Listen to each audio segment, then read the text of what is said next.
in the city which is supposed to be my haven, supposed to be my refuge. I don't feel safe. We used to be worried for our parents back in Iran, for our friends, for our family, for our relatives.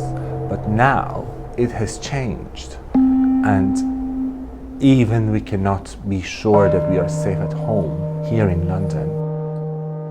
In recent decades, Iranian journalists have fled to London as a place of safety where they could report on Iran without fear.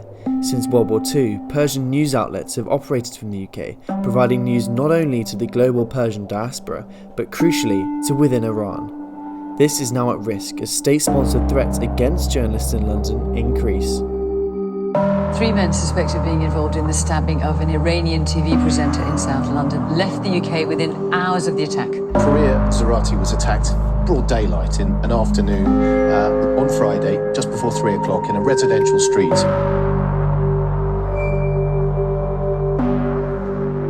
2 British-Iranian journalists under threat have agreed to share their stories, with one remaining anonymous for their own safety. My name is Hamedani. I am a journalist. For 17 years I was working for the BBC World Service. I started my career by reporting on Iran.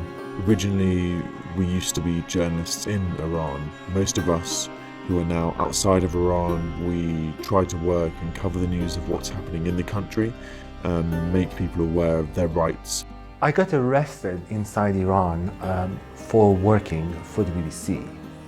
But when I left the country, I thought, okay, I'm going to be far away from Iran and I'm going to be able to do journalism in a safer, free environment.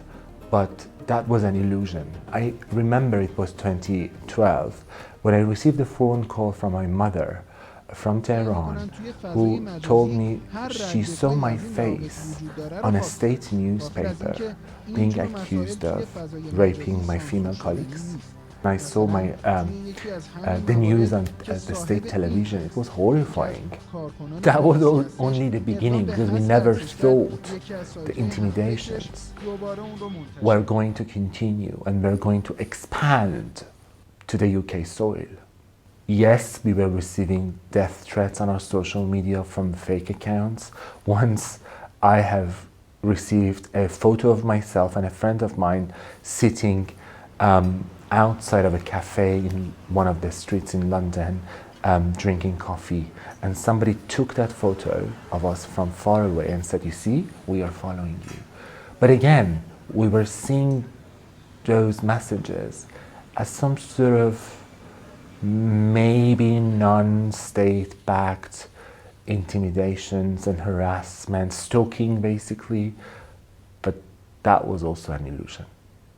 Close family or friends in Iran might get called in and say, you know, your relation to so-and-so, tell them to spy for us, tell them to stop working on what they're doing, tell them we've got our eyes on you and we can cause an accident, a traffic accident, anytime we want in London. And even more recently, it's become much worse. I think the UK police said at some point within the past year or two, there have been 20 attempts that they've foiled or caught. I have even received photoshopped photos of my parents in blood. So the Metropolitan Police came to see me. They gave me protection, a couple of devices to make sure that I'm safe at home, or at least I have direct access to them if needed. But that was it. What else can they do for me? I have no answer to this question. Many of us even don't care to report these incidents to the authorities for 2 reasons.